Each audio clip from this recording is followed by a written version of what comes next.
Welcome back to the AM show. Time for us to bring you what the papers are reporting this morning. And to help us do this, we have Dr. Kwame Asah-Asante, who is head of the Center for European Studies at the University of Ghana, and also a former government spokesperson on governance and security, Dr. Palgrave Boakye-Dankwa. He is with us in studio. But remember that AM show is sponsored by Syntex Tanks Ghana. Let's talk water tanks now. Do you know the secret to real water storage? It's simple. If your tank doesn't have the torches on it, then it's not the correct tank. That's right. The torches tank, Syntex tank, is a champion of water tanks. It is strong and durable and built to handle our Ghanaian weather, rain or shine. Syntex tank has got your back. So go outside, check your tank, and if it doesn't have a tortoise on it, it's time to upgrade. Join the Syntex tank family today and enjoy water storage that's tough like a tortoise. Call 0244 335168 to buy it now, or find one of our 400 agents nationwide. You can also shop online at syntexgh.com. Syntex tank, a strong, a tough. Well, let's get into the papers, and MFA Adeti joins. Hi, good morning, MFA. Good morning, good morning, good morning. Ahantapele. Yeah, that's how you feeling this morning, Doc? How you feeling? You look nice and red. Thank you so much, MFA. And it's good that we're introducing the Ahantapele to Doc. So he gets used to it. Doc, I hope that you're well as well. Dr. Kwame Asah-Asante, I hope you're well this morning.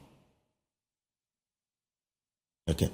So Dr. Kwame Asah-Asante will be coming up very shortly so that we can have this interaction. Now, I have with me the BNFT. On the front page, it says, Kenya's president applauds Zoom Lion. What will it take for cement prices to drop? That's a question being asked. 9.7 billion Ghana cedis coupons paid on DDEP bonds. Payout steadies investor sentiment. Cotton sector sleeps on $6 billion US potential. That's it there.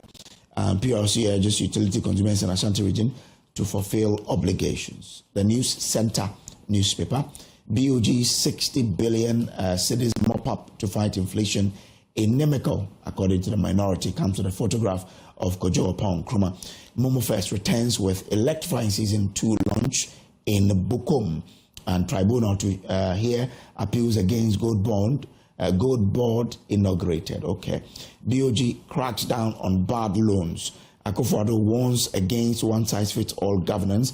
And so those are the stories on the front page of the News Center.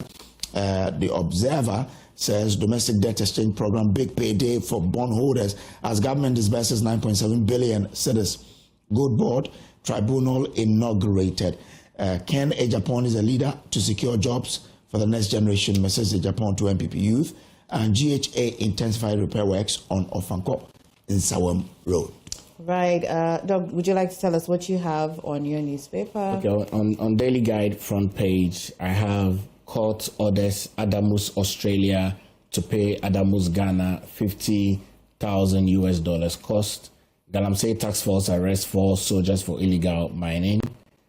Nana-Addo Dankwa Akufo-Addo urges stronger institutions for Africa's development.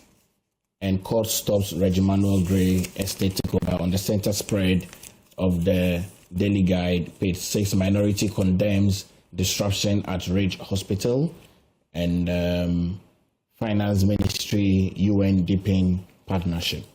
Okay, I've got the Daily Graphic this morning, and Mismanagement of Public Funds Public Accounts Committee vows value for every CD. We'll bring you details of that when we can. And it says that Chase's scholarship beneficiary for refund has got the chairperson for the Public Accounts Committee, Abna Osei Asari, in front of the Daily Graphic. And as well, helicopter cash fund accrues 2,315 million Ghana cedis so far. Details on page 13 of the Daily Graphic this morning. And as well, Get Fund earmarks funds for Colleges of Education project. Story on page 38.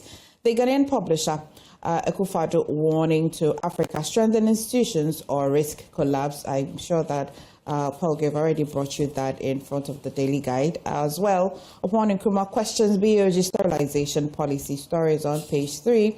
As well, the Ghanaian publisher is updating the story on minority slums, lawless rich hospital intrusion, which I'll bring you details of that when we can as well. I've got the Accra Times as well, and it says that fallout from NPP amnesty brouhaha.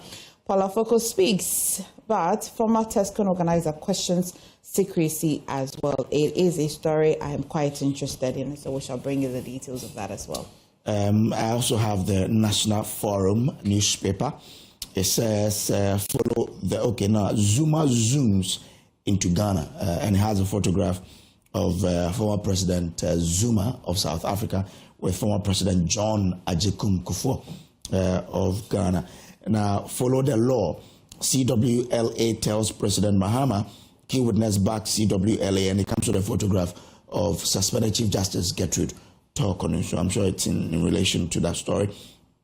Now, Boko curfew reviewed, so that also tells us about what is happening in the curfew in Boko. But as we do always, we'll give our panel close to a maximum of 2 minutes to give us their reflections outside the newspaper. So, Doc, what we do here is that we'll give you my maximum of 2 minutes to tell us what is it that you really want people to know outside what the papers are reporting. Coach, a very good morning to you, and good morning to you, good morning to your viewing public. I haven't been to Joy this year, so Happy New Year to those that I haven't seen. To really wish and pray that we continually have a country that works, a country that is very structured, a country that is very sensitive to the needs of the citizenry, a country that is meeting up to the global standards that has been set. I mean, for me, I want a country that works. I think that shouldn't be too much to ask of any government that is in office.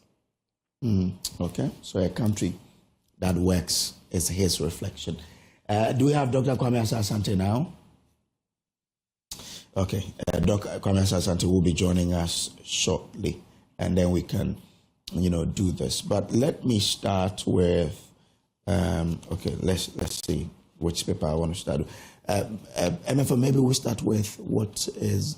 The Daily Graphic, the mismanagement of public funds, Public Accounts Committee vows value for every cedi. In fact, one of the things that's in the news that I thought that would have maybe Dr. Bachidampo's attention would be the report from the OSP, but maybe at some point we shall get into that. But yeah. But let's get into the Public Accounts Committee. I'll just read a portion of it. So the Public Accounts Committee of Parliament has stressed that it will ensure value for money for every cedi Parliament authorized for public spending in 2024. This, the committee said, was to deepen citizens' confidence in the country's public financial administration. At the first public sitting of the committee in the 9th Parliament to examine the 2024 Auditor General's report, the chairperson of the committee, Abner Osei, said the committee would continue with the good work of the previous committee, especially with the 8th Parliament, and says that we're determined not to only raise the bar, but to strengthen oversight and demand even greater consequences for mismanagement of the public funds. Doc, how do you assess the Public Accounts Committee's performance as of the 8th Parliament? This is just the first sitting. One thing will interest you. Yesterday, the leadership of the Cyber Security Authority met with them. One of the things that the leadership mentioned to the Public Accounts Committee was that there's high attrition in that sector, and that it is mainly because of the remuneration. They do not receive very good compensation, and so persons tend to want to seek greener pasture or even better job opportunities outside of the country. But with the new chairperson saying that they're going to be not just raising the bar or the standard, they're going to ensure that beneficiaries who received certain benefits for scholarship would refund. I want to understand who is supposed to be refunding what. Is it not the person that awarded the scholarship if the person didn't deserve to be awarded? If you recall that I began my conversation by stating that I want to see a country that works. And I think that one of the key ingredients of a country that works is a country that is able to keep its various institutions accountable for what they find themselves involved in. And I would ask the Public Account Committee to ensure that all spendings that are made in country by various institutions are clearly accounted for. We don't want issues and challenges where people are either mismanaging funds that have been given to them or misappropriating resources that have been given to them. We want to be able to see a country that works in the value chain of the value scope of the country, and which is why for us, the opposition, NPP, and even for myself as an academic, it's important that we stick to full proof of what the Public Account Committee is supposed to do, and we would endorse whatever suggestions and recommendations that they put to be. Okay. Well, if this one would interest you, says that the GETS Fund as well has earmarked funds for College of Education projects. But let's stay a little bit on one of the things that the Public Accounts Committee says that it will be looking into carefully. You may have heard a lot of challenges with the scholarship beneficiaries, especially a cascading effect of last year, persons who were awarded scholarships under the previous government. And then this year, some of them stranded, not just in the UK, but nearly all over. Some of them not knowing, not certain whether they're supposed to still be there or even come back. People just say, why won't the government just, make some funds available? And the government says, if the funds are not available, how can I make them? Where is the balance? How can we really deal with this issue? Well, I think it's important for us as a country to realize that developing our people is part of the structure of the country that we need. It's important that we expose our young elite to be able to have opportunities to study further, either in master's or PhD level, and get the requisite skills that they need across the world. And government after government must be responsible for that. In this country, I'm aware that every single purchase that you make a contribution to GET Fund. And so everything that you buy in this country, there's a percentage of about 2.5 or so that goes to GET Fund so that people can be able to get scholarships. I'm aware that successive governments give scholarships, but once government gives scholarship, it's only for sustenance and for academics, and so you're also expected to raise an aspect of it for you. I'm aware that local scholarship is about 50% of that, and foreign scholarship sometimes weighs a bigger tone on the government-based budget, because if you are sponsoring X number of students across the world, people are going to China, people are going to the US, people are going to Europe, people are going to UK, and people are going to study. And so if government is unable to raise the requisite resources for that, it's important that persons that have been given scholarships as well are able to augment. I know that in successive governments, they have tried their best, especially in the Akufo-Addo led government. We tried our best to ensure that people have opportunities to study outside. But one of my key suggestions would be that if there are courses that can be done locally in Ghana, I would suggest that persons don't immediately want to look for opportunities outside. If you can do some courses in Ghana, we have very good universities in Ghana, clearly accredited by JTech, that are doing very good curriculums that you can do to be able to get good work in Ghana to do. If you can do those courses in Ghana and you don't need to travel outside, I think that the Scholarship Secretariat and the GET Fund and the other recognized institutions should be able to ensure that we recall such people to come back to Ghana, or either decide not to grant them their scholarships that they are doing. People have also decided that they will do how we call it in the West, educational tourism.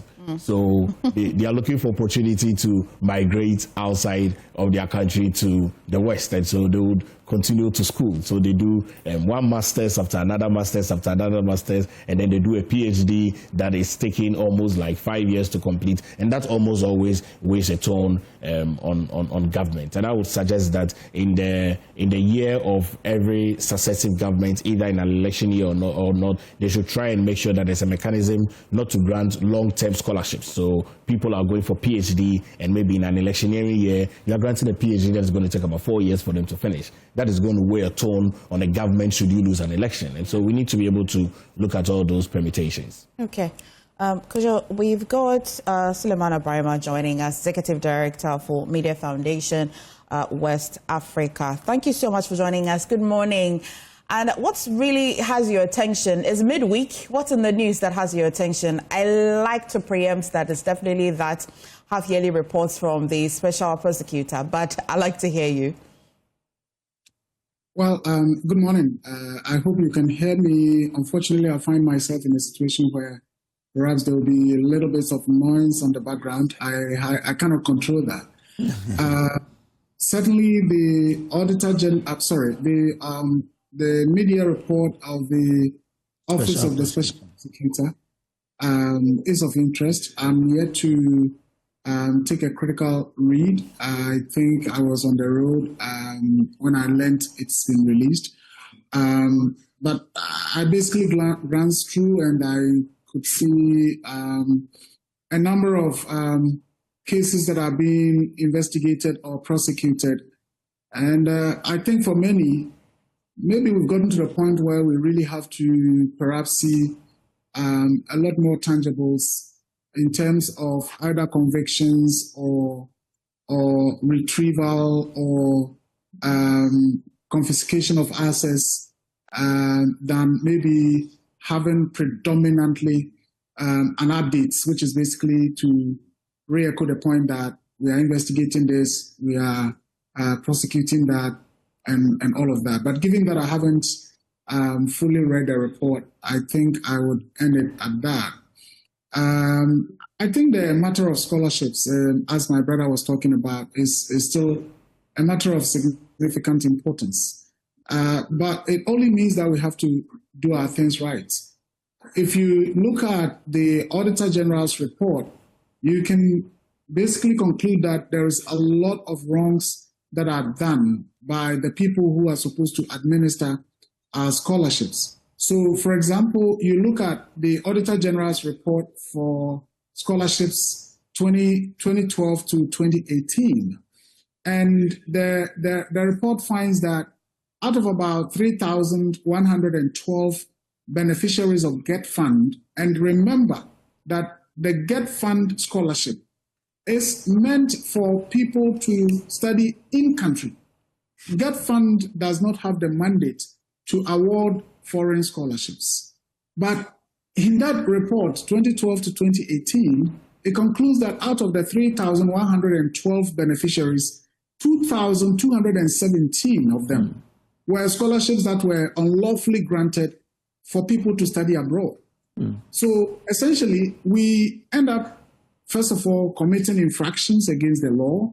And there is another Auditor General's report that suggests that in a year where the budget for scholarships by the Scholarship Secretariat was just around 160,000 or so, we ended up awarding scholarships to the tune of over 400 million. And I mean, you have a budget of about 160, 170 million. How do you award scholarships to about 400 and to the tune of about 400 and something million? And how do we pay? I think that is why we are in the situation that we find ourselves in. I agree that we have to empower our human resource and all of that, but you have situations where people are looking for 3,000 Ghana cedis for studies in a university in Ghana. The Scholarship Secretariat says, well, we don't have the money. And yet they can find money for somebody to do a 3-week program at the Kennedy School in Harvard and pay thousands of dollars. So I think it's all about mismanagement of our institutions, which perhaps cuts across. But the Scholarship Secretariat is perhaps quite worse. And if we want to get ourselves out of the situation that we are in, where students, our brothers and sisters are crying out there for being evicted, for being thrown out, and so on, we just have to do our things right. But Ms. Brima, I mean, year in, year out, we hear about these infractions and these, flouting of the law, and it keeps happening. So when can this end, or what must happen for all of these infractions and slighting of the law? And after all these reports by the Auditor General every year about infractions in all of this? Well, it comes down to leadership, and leadership not in the context of just the Scholarship Secretariat or the people who manage our scholarships, but leadership at the topmost level. Okay. Like you're saying, why would all these years the scholarship secretariat has been under the office of the president, and so of course the president may not have direct, supervision, but somebody will be designated as the one supervising it from the office of the presidency. The reality is that the scholarship administration, who gets scholarships and all of that, is politicized. And so at the end of the day, instead of merit-based scholarships, it becomes partisan scholarships. And we saw the report that was done by the Fourth Estate about a year or two ago in terms of the beneficiaries. When we are told that scholarships are supposed to go to the brilliant and needy, we have people, whose parents could afford to buy over 260 buses, for a political party, being classified as needy and getting national scholarship. So it is the abuse that is characterizing the way we do things that has continued to put us in the situation that we are in. And so long as it is politicized, if the NDC is in power now and they choose to give to NDC foot soldiers, then what do we do? What can the president do? What can the minister do? Because to touch them, you touch your political base. So I think it is about the courage to do the right things that would get us out of the situation that we are in. Yeah. Right. Shall we now bring in Dr. Kwame Asah-Asante,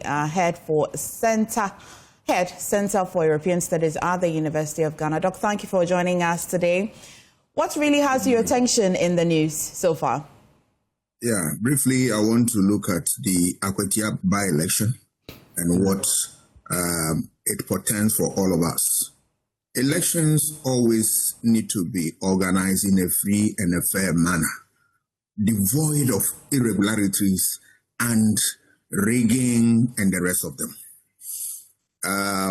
We have seen in this country by-election that have gone down very much of concern to our society. We can talk about the 2009 Akwatia by-election that led to a lot of violence. We had to call in the military to restore order. The 2009 election of Chiriponi by-election, somebody died, properties were destroyed and all that. 2010, a Tiwa by-election was marred by violence. We had to bring in the security forces to restore calm. 2019, the worst of all, that is the Ayawaso West Wugon. It is my hope and prayer that the way political parties are telling themselves that they will prepare and defend themselves at Akwatia, there is nothing wrong defending yourself using the law, but it should not cross anybody's mind that they want to go there and, inflict pain, cause mayhem, and at the end of the day, bring violence to bear on the election. Ghana's democracy cannot suffer from the activities of hoodlums who are in political parties and who want to, turn the clock of democracy backwards. We will rise up and challenge them. I am happy with the work of the IGP, calling the stakeholders yesterday that let peace prevail. In election, all that you need is your message, your strategy, and how you win. And this has been out of reach of many political parties, particularly the two giant political parties in this country. It's unfortunate because they have always considered these elections are nothing but a do or die affair. But election is not like that. It's a contest. You win or you lose. And when you lose, you accept defeat and abide by the rules of the game. And congratulate the winner. That's the spirit behind democracy. Let us work to save this democracy. That's the only one we have. But Dr. Asante, can the police also be, because since the rerun of the 19 polling stations in Ablekuma North and the sort of, the beatings that we saw there, we haven't heard much about prosecutions and what have you. Can't we then cite the police as being part of the reasons why political parties will say, I will take the initiative to protect myself because the police cannot be relied upon? Yeah, one of the problems is that the police appear to be, hands appear to be tied. because, hey, you touch one, especially those in government, if you touch any of their foot soldiers, you are what? You incur the wrath of the political office holders. So what do you expect the police to do? In this country, we have politicized everything to the extent that the security forces who are supposed to be neutral, we want to push them into the arena of politics. That's unfortunate, and that's what we see. If we allow the police a free hand to operate as an independent body, I can tell you without fear of contradiction that the police will lift up their game and then perform as expected of them. But more often than not, political actors have held their hands at their back and they still want them to defend and protect them. That's unfair to the police service. They will do their best, but we as a society decide that, or political actors decide that they will not want the police to work. I'm afraid the police cannot do much. Well, yesterday again, the IGP has been assuring that there will be no need for the deployment of the military because they were going to deploy a little over, if not exactly, 5,000 police officers. I mean, we have seen it will not be the first by-election that we have seen. Paul Graham, I'm going to come to you, but I still want to stay with Sulemana because you have been quite vocal about violence, election violence, that especially journalists or even individuals go through when there's a by-election. And it seems as if by-elections are gaining some notoriety for violence. Now, is it okay if the IGP says that, well, I'm deploying 5,000 men, and so we'll not need the military? Is this okay? Well, they are security people, and I suppose that they may have done their analysis to come to that conclusion. And of course, we have to remember this is just one constituency. It's not, a national exercise. If we have a situation where our police cannot handle one constituency elections, then I guess that we are in trouble as a country. The most recent by-election, I think, was the Asin Central or Asin North. North one. And I think that the police managed the elections quite well. I believe that we have a very, very professional police institution. It's just that sometimes, once again, the issue of politics tend to undermine the professionalism and the capacity of the police. But again, I think it's all about leadership. If the leadership of the Ghana Police Service would want to show that they would back their men on the ground to do the right thing, enforce the laws, and the police officers on the ground know that once I am on the right side of the law, my leadership will protect me, then they certainly have the capacity to be able to ensure that there is peace, law, and order. But sometimes we have, leaders who would rather throw their men under the bus when it comes to the crunch in order to save their position. And if the men on the ground realize that, well, that is the kind of leadership that we have. If I enforce the law and it's against a political person, I'm likely going to be interdicted or I'm going to be transferred arbitrarily, then they may also sometimes be cowed. But I just want to hope that, given that it's just a one constituency election, the police should be able to manage it fairly well. Well, back in studio, Paul, how is the NPP headed to Akwetia? Well, let me pay tribute to Ernest Kumi. Ernest was in Adisadel College, my junior in Adisadel College, to his wife and family. Oh, he was a junior. Very sad incident that happened to him. We're going to win the Akwetia election. I think that we have to win that election for Ernest and for the New Patriotic Party. I think that as we have done for Tamale, we stayed away from the election because Salah Mohammed and we want the NDC to continue to hold that seat. I think that we would ask the NDC to give the seat to us. We're preparing very well for Akwetia. But my question is, why should someone die for someone to go to Parliament? I don't understand why we are electing people to represent us in the 9th Parliament, and yet still we would have people that would die. Why should elections be associated with violence? Why should it be so? Why should Africa always have reports of people dying? Why should Africa always have reports of houses being burnt, offices being burnt, ties being burnt? Why should we always have that? Why can't we have a peaceful election? Why can't we have a free election? Why can't we have a non-violent election?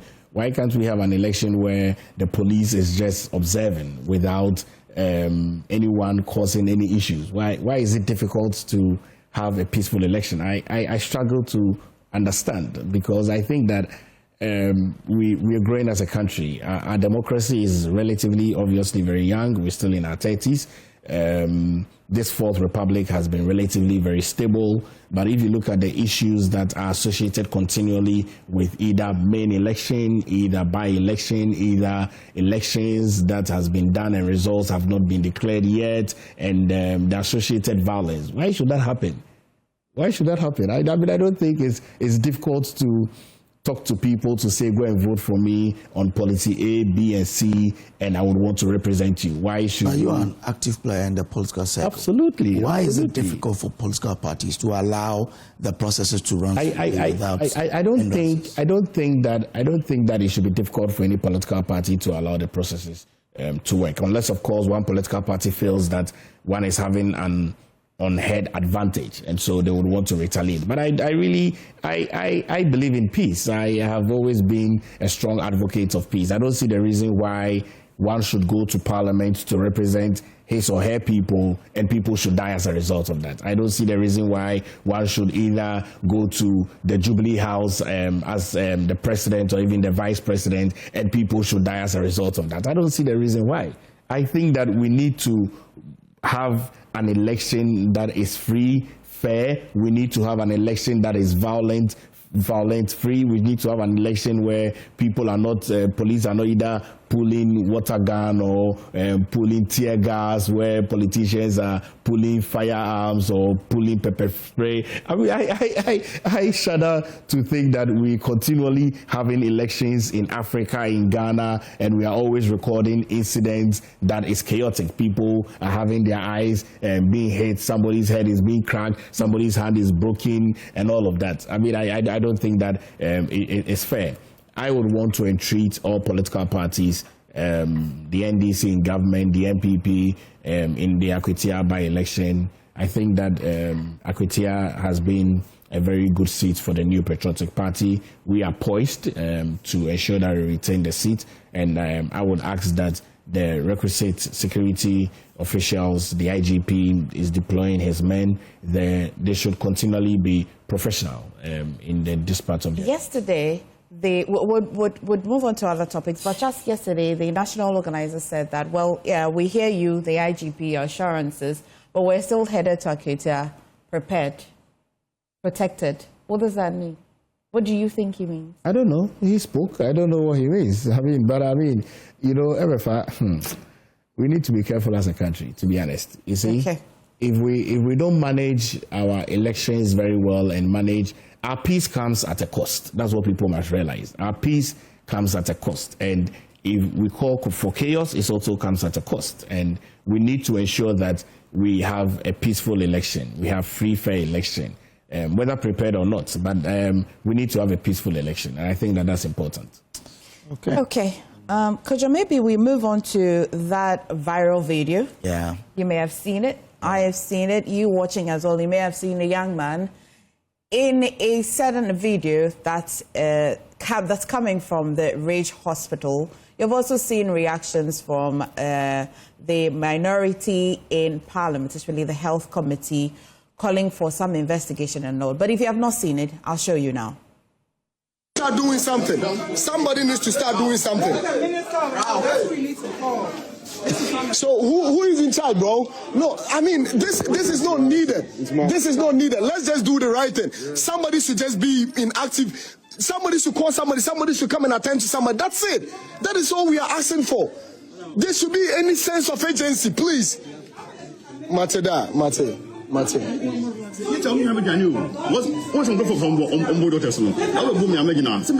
No, but you see, in as much as anyway, into right? Obi eso na so ka say untimi mo obi pressure na higher Ghana it hurts. You understand? What do you mean by higher Ghana? Says a Ghana there obi betumi awusa aboa and nothing happens. I came here media way your minor. Yes, and go for emergency. Let's attend to them. Or the whole coach guy who point apple. So I want to do say then you know you need which was a higher Ghana. What do you mean higher Ghana? Da sad way be obia be when you are when onipa da hosa also be sabia but professionally you try to calm them down and you go and attend to the person.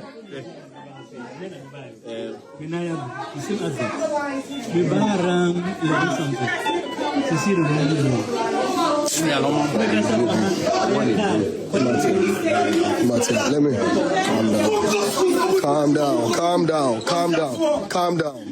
They're going to work on it. Calm down. Oh dear, you see, somebody should be around him. I don't know. So what I say, they understood.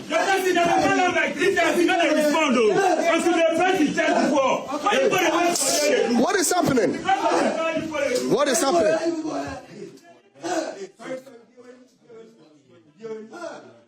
Well, yeah, you may have seen this video. It has sparked mixed reactions from various quarters. Maybe I'll start with you, Dr. Asah-Asante. Have you seen this video and what's your reaction? Well, the video is not enough to want to draw a conclusion.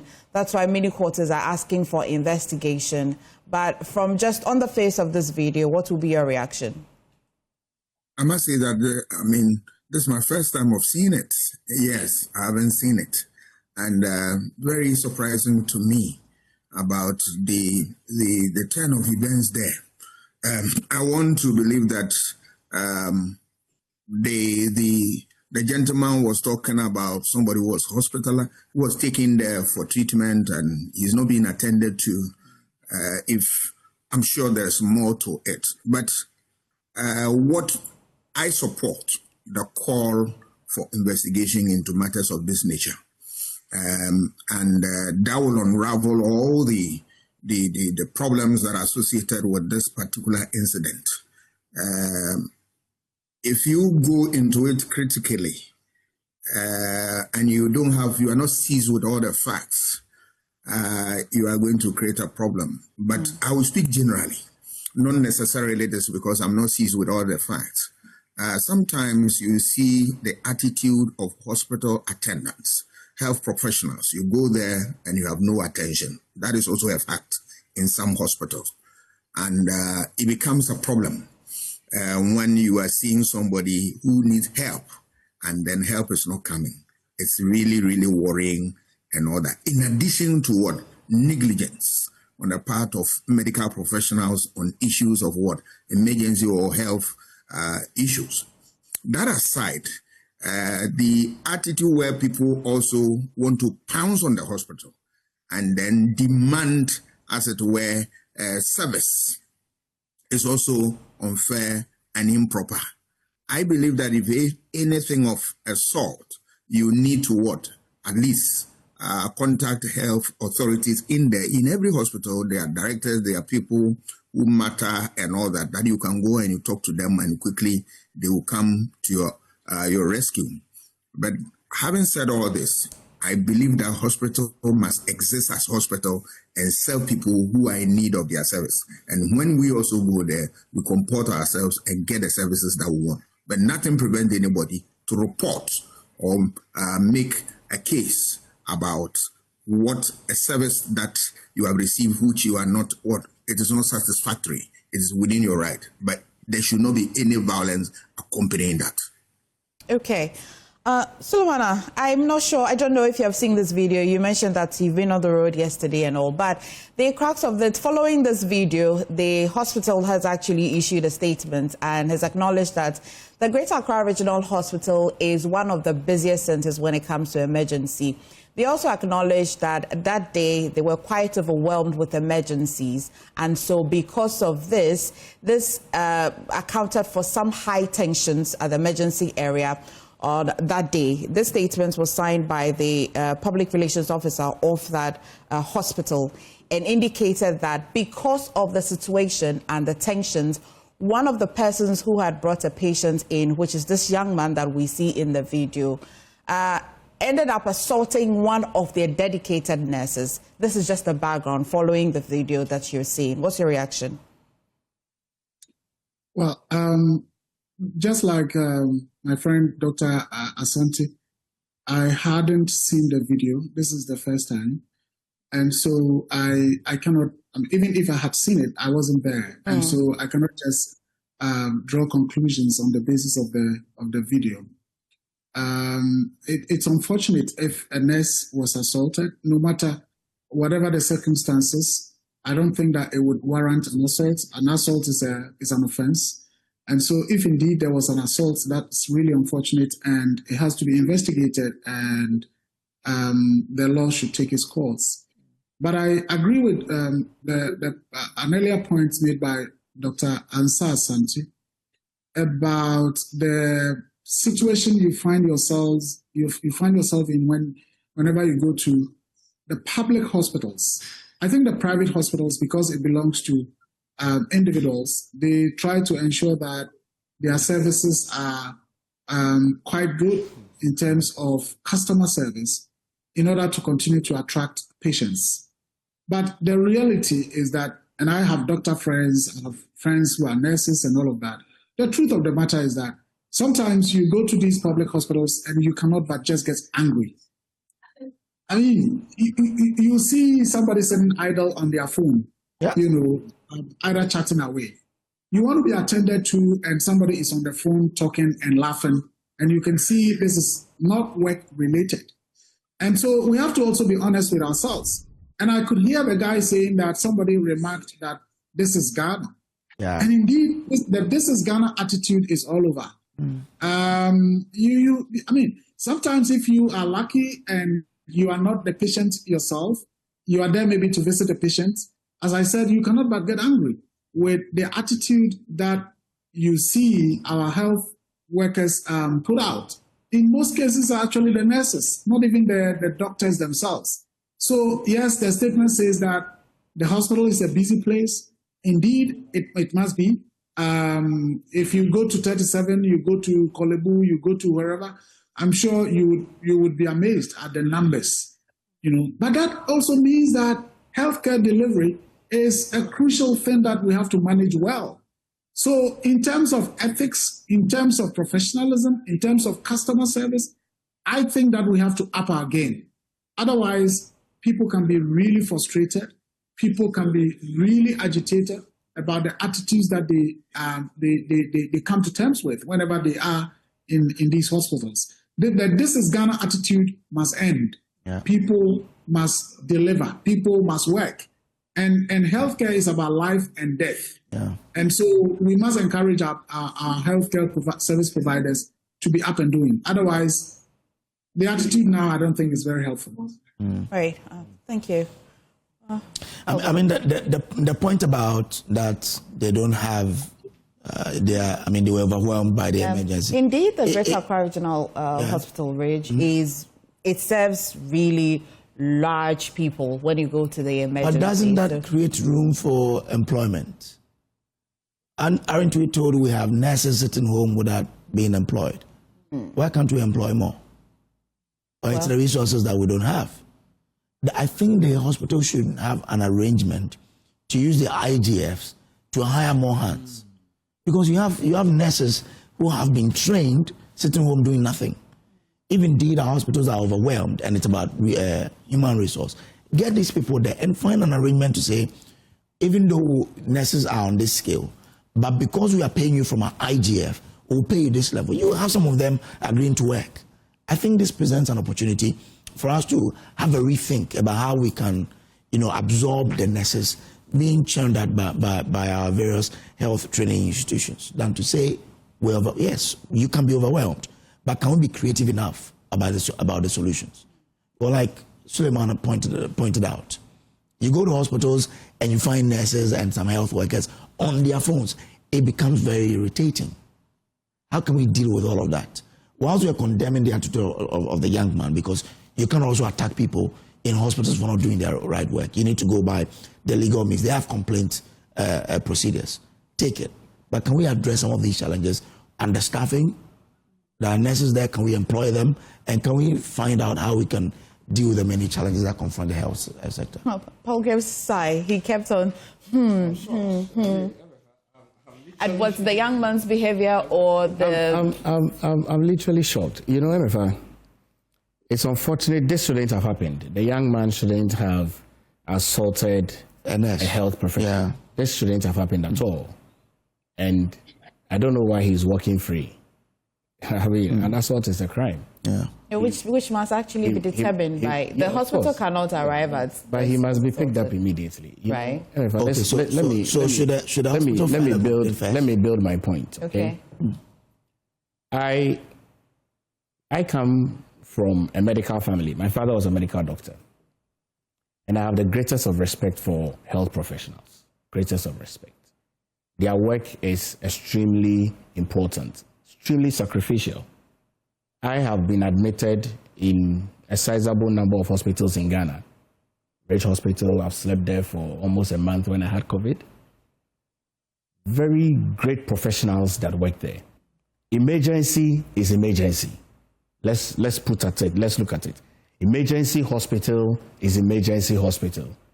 No patient has any right or family member has any right to video in an emergency hospital. You don't video in an emergency hospital. It's an invasion of privacy. The most vulnerable state of a human being is when the person is in the emergency ward. That's the most vulnerable state of a human being. This is unfortunate and shouldn't have happened. Number two, you take someone to a hospital. I don't know whether he was the one who was sick or he sent someone there. From the video, it looks like his hand. From the full video, okay, he seemed to have been. He was bleeding. He was the one. Well, okay, went there and also saw some others. Also saw. Okay, so let me tell you something. What happens in the emergency unit? In the emergency unit, MFA, there are various types of people that are there. Various consultants are always on call being consulted. Okay, people are always being attended to. MFA, the fact that your hand is cut. Okay, and look at it this way: the fact that your hand is cut, there are various veins and arteries in your hand. If the doctors see that the various veins that has been cut is not too dangerous to it affecting your heart for it to cause your death, and there are other emergency issues that they need to attend, are more serious, they will attend to it. And so I find this situation extremely sad and extremely worrying, because if our health professionals cannot be at liberty to be able to attend to patients who are come in with emergency, then where are we? Why should a health professional be assaulted in that manner? Did you see the lady with the gauze on her hand and something on her hand? Clearly means that the person has been assaulted very well. It's extremely unfortunate. I think that we need to be very careful as a society. We need to respect our health professionals.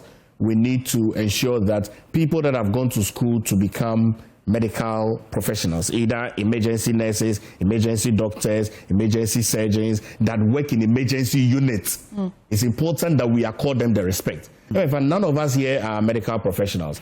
So when we send people there, the requisite wisdom would be that we allow the people who have gone to school to do what they have to do, because there are processes and procedures that they need to go through. You don't become a hero by going to an emergency unit and videoing people when people are at their lowest vulnerable state. But Doc, what lessons must we draw from this development, this happening? My lessons are very simple. Everybody needs to be calm. I mean, people need to be calm.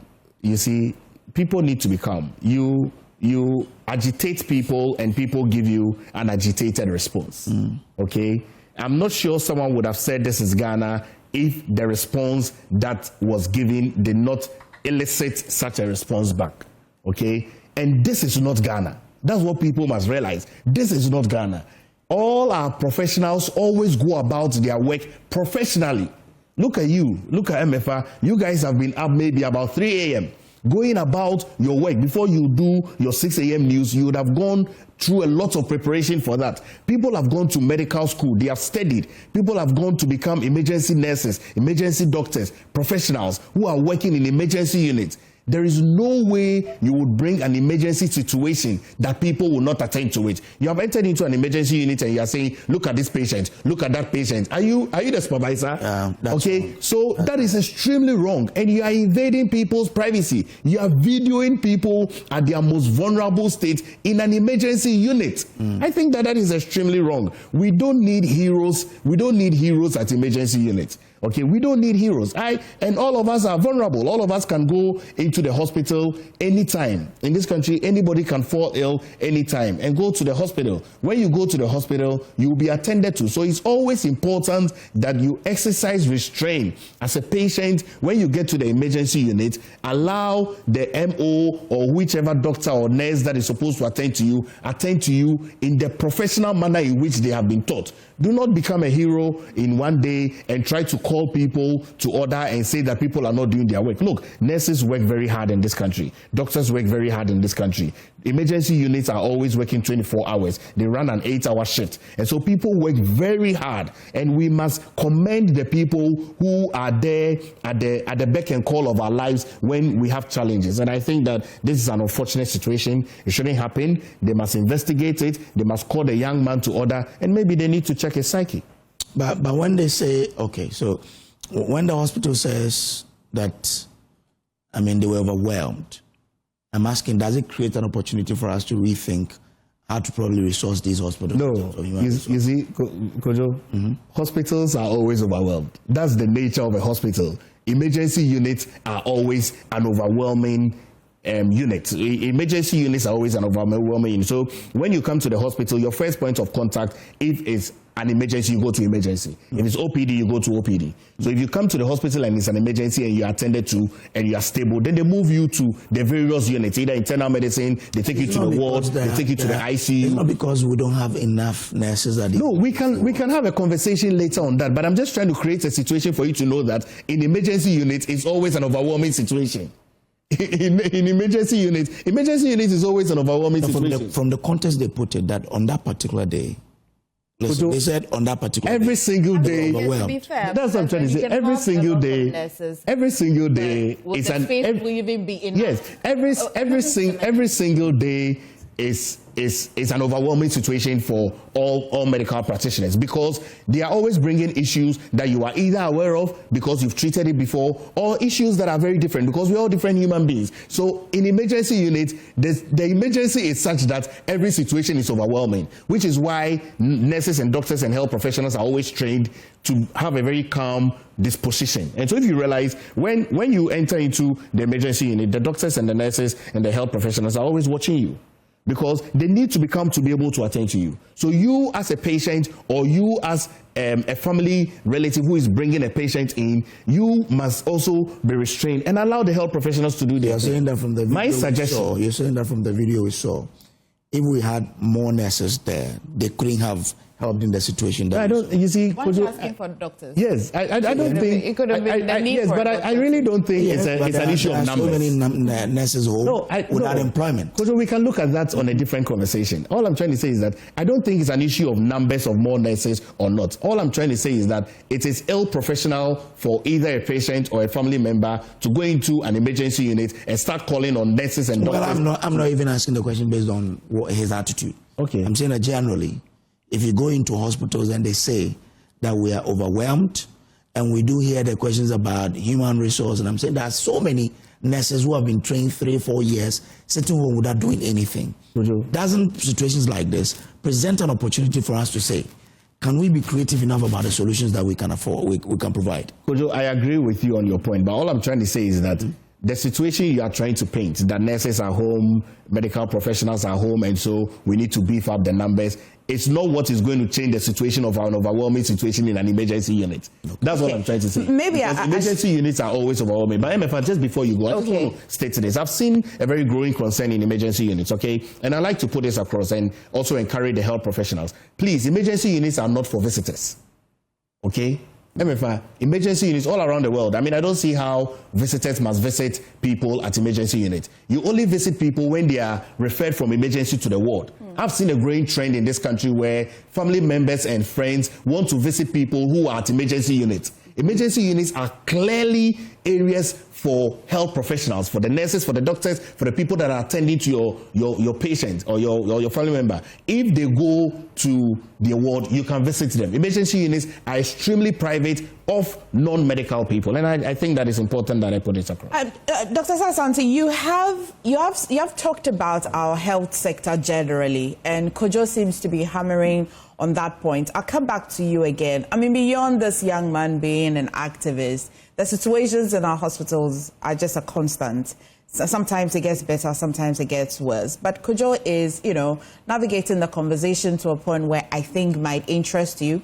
This should raise another conversation. Just yesterday, a little over 7,000 health workers say that they haven't been paid since January, though they had been granted the certificates to be paid.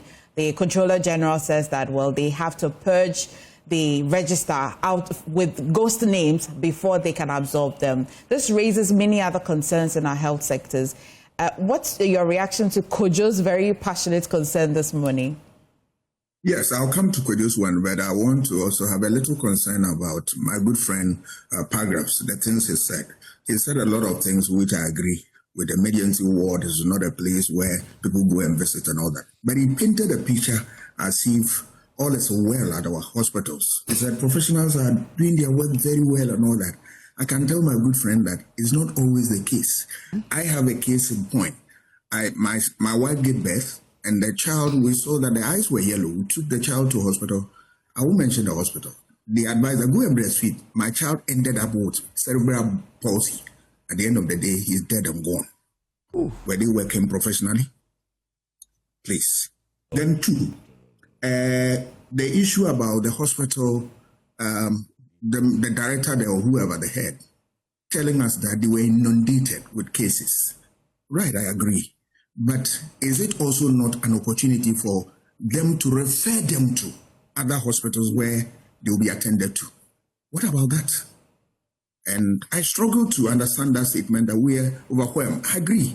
But don't you have referral hospitals that you can send them to so that they can be attended to? Last point is the issue of the fact that they said the nurses were so, the guy went there attacking people. It's totally wrong. We don't want that in our hospitals, that if you have a concern, you go and attack people and all that. But we have seen also instances where doctors and nurses, or health professionals, let me put it that way, they know that they owe us a duty of care when we are in this condition, but they tend to turn a blind eye. And as Sulemana said, that at a point in time, you have if you don't take care, you become angry. I'm not saying that I would condone any violence at the hospital. No. But all that I'm saying that sometimes you go there and here you are not being attended to. I wish that on the issue of the fact that, look, the gentleman was there at the hospital, and then there is an issue that, your case may not be as very, very severe to warrant immediate attention. Somebody should have gone there and spoken to him that we will attend to you, and that give us a short time. A word or two to the person will calm the person's nerve, and that would have saved the situation. But that said, I'll move on to what? Health workers, and that we need them in this country. Over the years, our statistics have not improved at all. That doctor-to-patient ratio the doctors can give us is not something encouraging. And we've seen government, in spite of all the noise that they tell us that they will do A, B, C, D relative to health issues. Yes, they have not done much, but I can also credit them that they've done their bit. But it's not enough. We need to up our game, get our professionals employed. Here you are. You have a lot of nursing training institutions who have trained nurses, and we have not employed them. Every time we hear call from them that, please, we are sitting home, we are not getting jobs and all that. Last I watched an unfortunate video, and then somebody was telling us that, look, I am a teacher, and that is a little away from this, but I've not been posted to a place and all that, and he is into galamsey and all that. That is not to support galamsey or any illegal activity. But we have some nurses who have been trained with state resources, and they are at home. And you ask yourself, are we ensuring value for money? So I believe that I support Kojo's call, that these things, we must take it seriously and then equip our hospitals with all the tools that doctors also need and health professionals need to work with. Sometimes too, the letters also say this: the doctors, the nurses, the health professionals are there, but they have very little tools to work with. And it's against the labor conditions in this country. You can't employ somebody without giving the person requisite tools to work with. They need that. And then we need the right human resources, manpower to drive these hospitals. Is that the case? Why are we doing this thing to ourselves? They will tell you that budget, but we have money that we throw into other ventures. When we are going for election in this country, I will say it and say it again, that a day to the night before election, we spend this state money, all the monies that they can marshal in this country. Political parties, politicians take it and spend it in this country. And all that we get is that our hospitals are left with little or no resources and on. Shameful acts. We need to change our ways. Okay. Richard, does that make you feel any better? Yeah, of course, because look, you have too many health workers, or people who have been trained, sitting home doing nothing. We should find ways of engaging them. Let's stay with Doc, because Solomon actually acknowledged that he has not read the full OSP report, but surely I would come to you maybe so you have some responses when the other panelists have said something. But Dr. Asah-Asante, the half-yearly reports from the Office of the Special Prosecutor is in, and it is actually looking at nearly 67 cases. Which one has your attention, if you have seen the report? Unfortunately, I've not seen the report. What I read was the OSP response to what is going around as rumor about Madam Sisa Ladapa's case and the FBI matter. So the report, I'm sorry, I've not read it. But if you can give me a gist of it, we can make a little sense and then later go and read it in full. Okay, all right then. Let me come to you, Paul Griff. Have you seen the report? No, I haven't seen the report. I've just seen, like my senior Dr. Asah-Asante said, I've just seen reports of the OSP's fight against Cecilia Dape's FBI clearance. So maybe you share the. Well, truly. Well, on the Cecilia Dape, okay. The report says. We will recall that the office commenced investigation in July 2023 in respect of suspected corruption and corruption-related offences regarding large amount of money and other valuable items involving Ms. Cecilia Abena Dape, former Minister of Sanitation and Water Resources, and her associates. After nearly 7 months of extensive investigation by the office and a parallel inquiry by the Federal Bureau of Investigation, FBI, in the United States, no direct and immediate evidence of corruption was found in respect of seized funds and frozen bank account linked to Ms. Dape and her associate, though the investigation identified strong indications of suspected money laundering and structuring beyond the direct mandate of the office. And they say that in January 2024, they referred the case to the EOCO for commencement of investigation into the identified indications of suspected money laundering and structuring, which are under the direct mandate of EOCO. It says the former EOCO management said they returned the docket to the OSP, but the current EOCO head or management have requested for the docket, and they've indeed sent that docket to EOCO for investigation. So that's the bait on the Cecilia Abena Dape case, that they did not find corruption-related offense, but they found some strong evidence of money laundering and structuring, which they've sent to EOCO to investigate.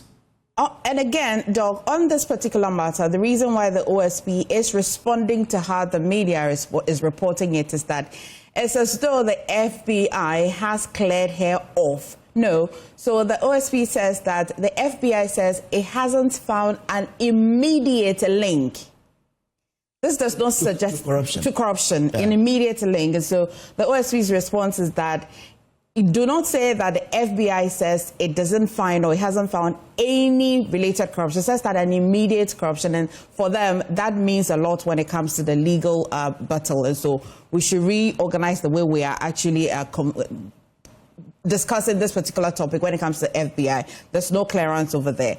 There's nothing new as well with the Ken Ofori-Atta one.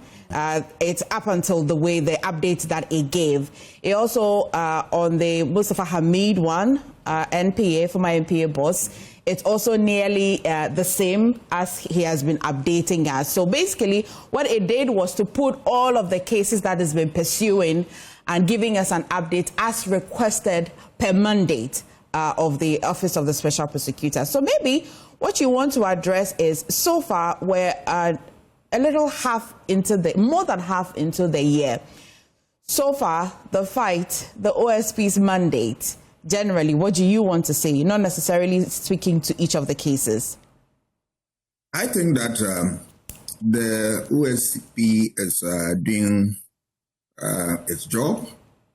As to whether we want to look at it all in detail and then see how far we have come, that is another conversation. But I am happy that the OSP from time to time is able to come to the public and share with us updates, because the public has the right to know what their money is being used for in matters of this nature.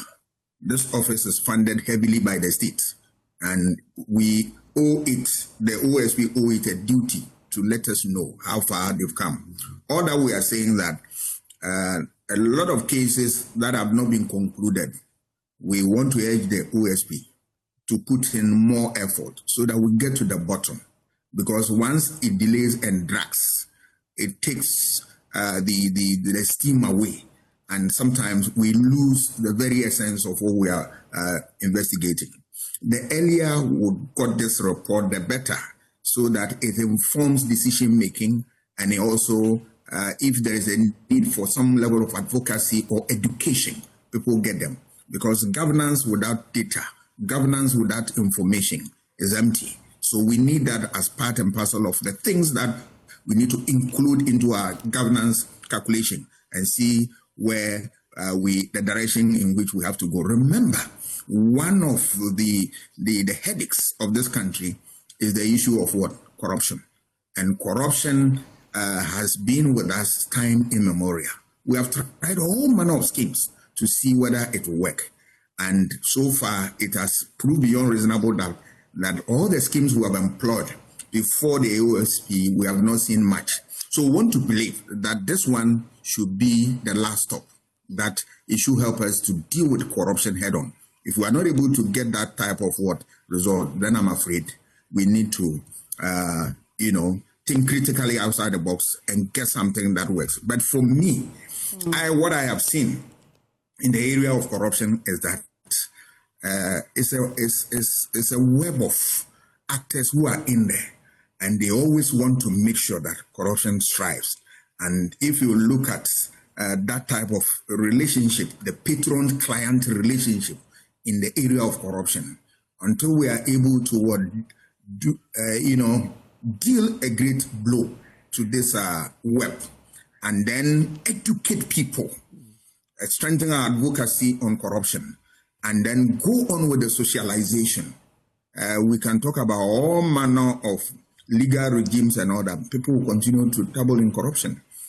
Socialization about corruption, we allow people to grow, get to tertiary school before we introduce them to corruption and its related knowledge and all that. Please let us start the socialization at home, the family, the churches, the mosques, the shrine, the school.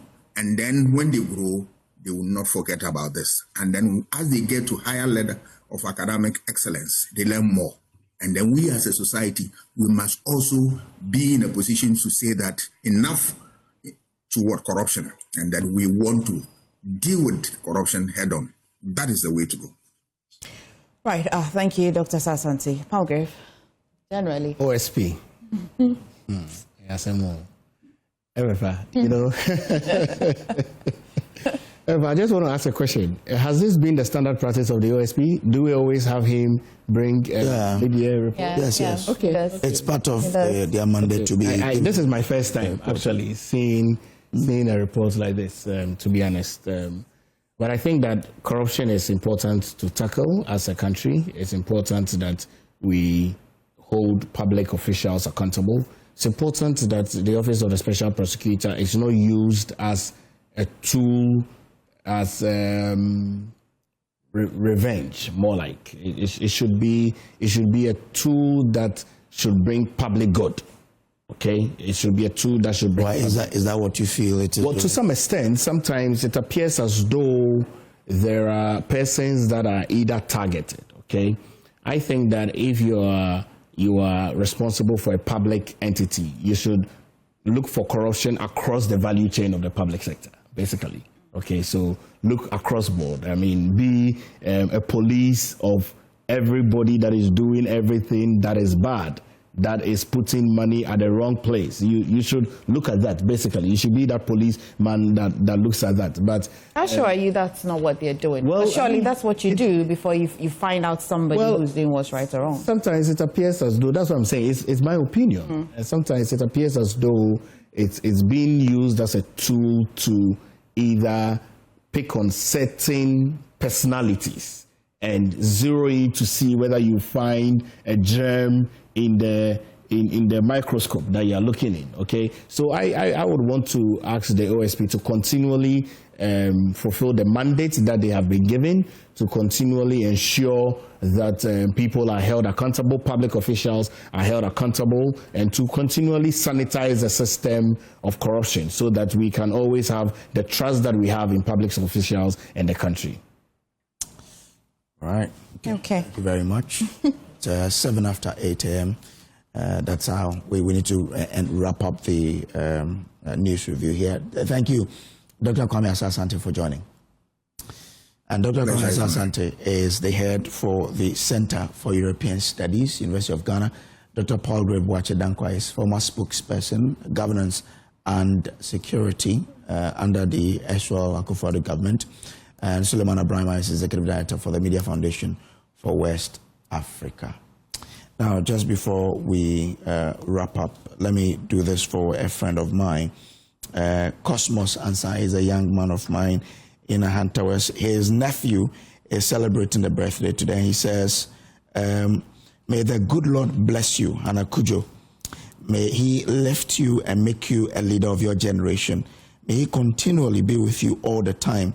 As you celebrate your birthday today, remember that the family is proud of everything you've done and continue to be the good girl you are.